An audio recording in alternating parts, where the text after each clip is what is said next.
In this speech, I'm going to provide general information about communism in Russia and China and the view of Karl Marx and Friedrich Engels.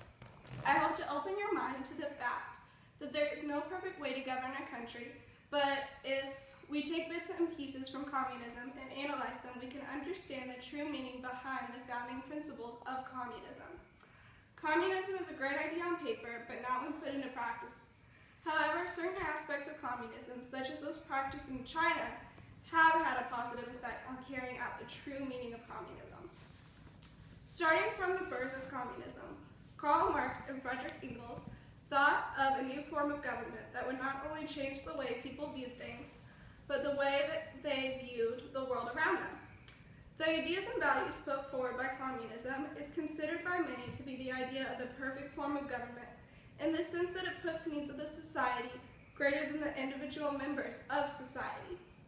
According to a book titled Communism by Tom Lansford, communism is a political, social, and economic system in which the government is based on a collective society with land, property, and economic activities controlled by the state. In doing so, the government owns all businesses and controls the economy. This allows for a classless state of society and is viewed by many as the ideal form of society. In the idea of Marxist communism, the government also owns all property. This means that no one person has control of property, and all benefits or profit from the land is meant to be distributed evenly among all members of society. Also, because there is no private land, there is no right of inheritance. Due to this, there is no such thing as family farms or people who own apartment blocks. Normally, people get land on sort of a lifetime lease with the government, and whenever the individual dies, the government takes control of their homes and land. In doing this, it allows for individuals to feel on an equal level with others so that it reiterates the need for classes, because there is no class structure that allows others to gain a higher hold in the agricultural industry of the production of goods. In the eradication of classes, the individual not only feels on an equal level with society, but they also feel like they are putting their effort and soul into the labor. In a book entitled The Death of Classes, the author states that an extraordinary term linking the economic sphere of product with the political and ideological structure.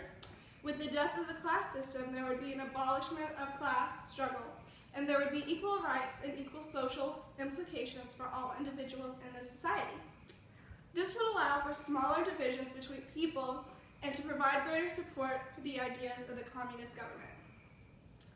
The ideology of communism can best be seen as the ideal form of government in the way that it calls for the liberties of the social society to be greater and that of the individual.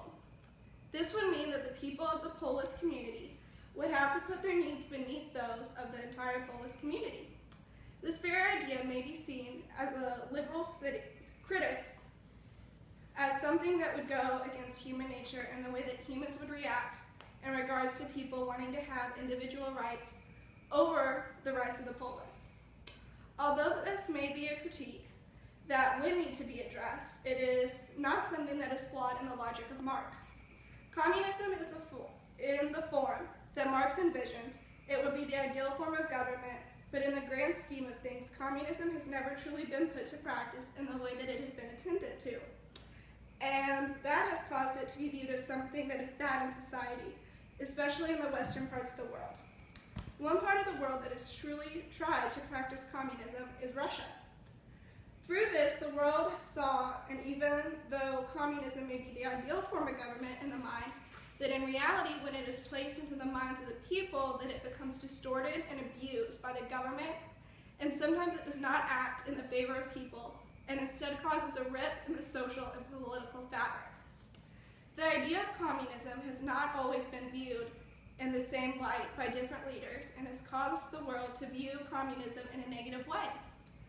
One example that fully supports the idea of communism being used in history would have to be during the time of Stalin. During the reign of Stalin, communism was near the height of power, and in doing so, this caused the state to act in ways that it seemed fit. One such way was by not allowing the people to voice their own opinions against the government, for fear that they might be taken away in the middle of the night to a concentration camp or killed for treason.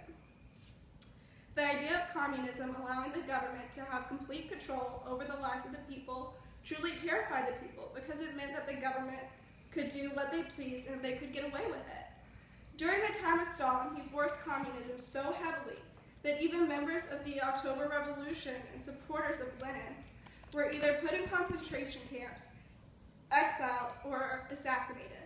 Stalin changed the way that the world viewed communism by requiring such strict ideas and absolute adherence to the system.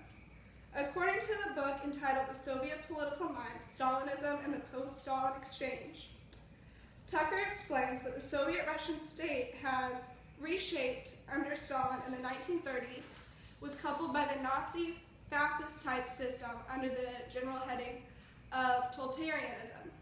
The idea of totalitarianism is Stalinism caused a great deal of distrust by many nations toward the communist regime. This has also prompted many conflicts among groups that distrust the communistic regime. One of the many negatives that came out of the Stalin trying to practice communism in Russia is that there were thousands of people killed to the views and opinions of the government. The people were censored, and Marx believed that the working people had a right to revolt if they denied political expression. Another difference in Stalinism is that Stalin did not allow for flexibility in economic planning. The result was a massive famine and resulted in the estimated 5 to 6 million deaths.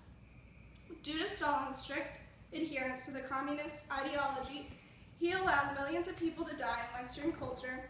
This would be seen as something that would be barbaric and out of touch with the way that government should act towards the people of their nation.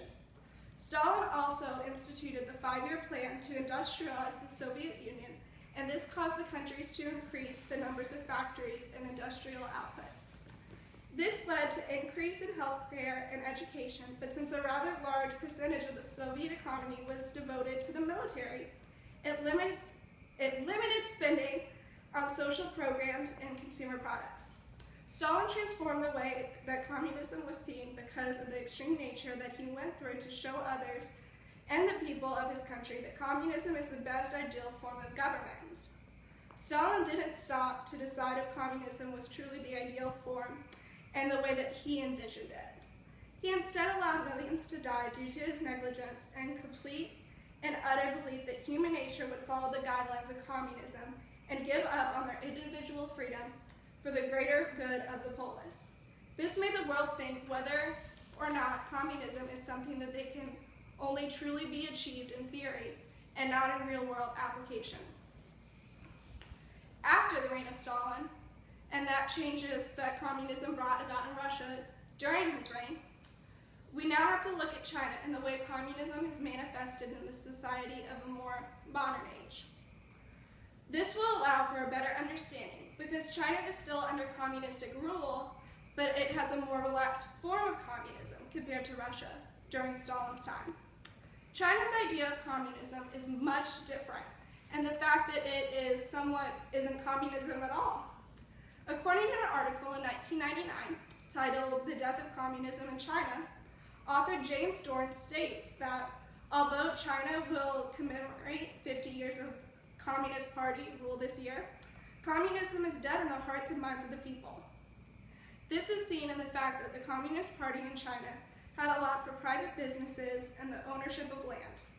This has huge implications for China, because this means that their economy is able to expand greatly and to help minimize any starvation or things that come from having a strict communist reign.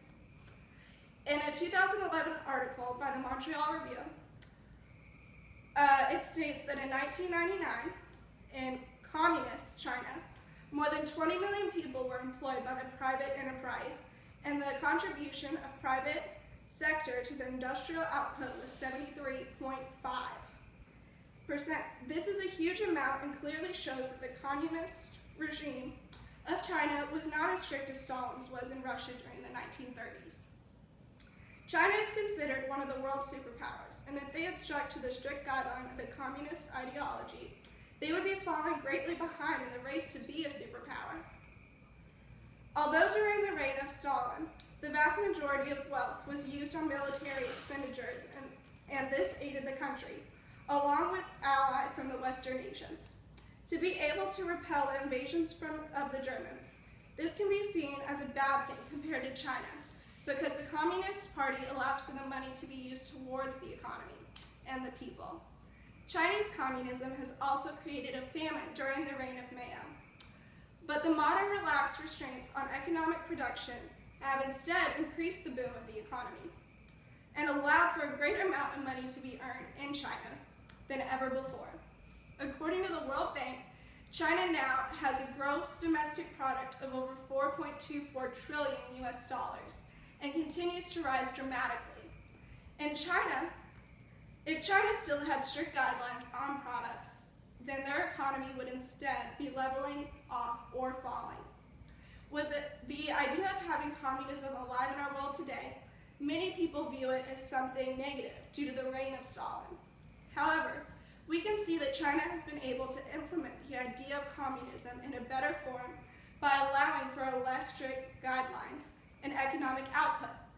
Yes, China did have bumps along the road to be able to figure out the correct form of government, but in the long run, the Chinese government was able to find something that worked for their country and stuck with it. Communism has helped China greatly, and it will continue to help the Chinese. Communism during the reign of Stalin was followed too harshly, and that led to the negligence of the people and caused the state to ultimately to the distrust of the people. Communism is the best form of government in a theological world. While China has manifested communism well, they still lack some of the key traits to communism and barely fit into the communist category. Communism could be the ideal government if only people went against what they believed and allowed for a government to have complete control over them.